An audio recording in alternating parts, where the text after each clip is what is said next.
Welcome to the Community Corner, where we talk about interesting topics with people in the Bowling Green community. I'm Ava Thoman, and today we're discussing everything new with the Jerome Library with Sarah Bushong, the Dean of University Libraries. Thanks for joining me. Thanks for asking me.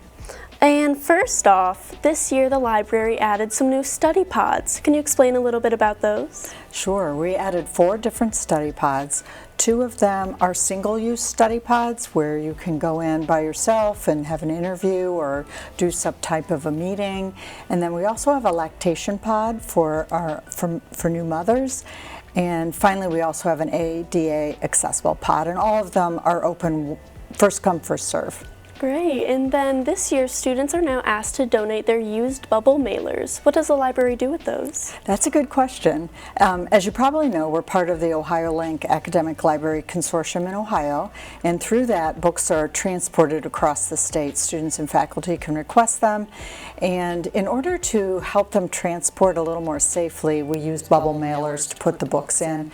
They're picked up by couriers that are just driving vans, and sometimes they toss them very energetically into the vans, so the bubble mailers help keep the books a little more protected as they travel across the state. Okay, and our favorite cat Pudge recently made an appearance at the library. Do you see any more things like that happening in the future? We would love to see Pudge again in the library. That was one of the best days ever for many of us who are cat lovers, and such a sweet little animal, but we don't have anything scheduled right now. Okay, and something else happening is the mural is being refurbished. Why is that?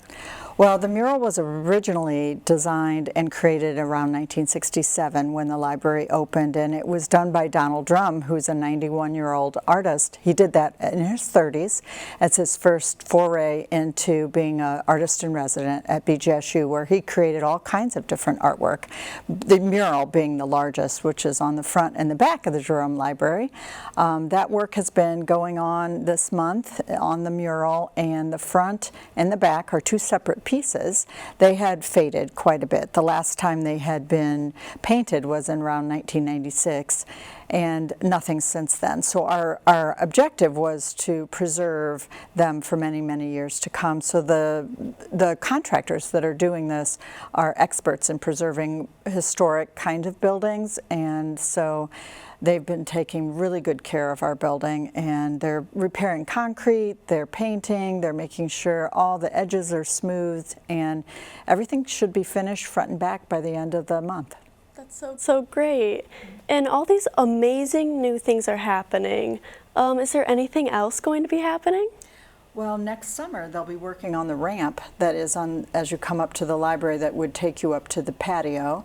That we're very excited about. We also have a new library services platform for checking out of materials and our website, and that went live this fall, so that's been great.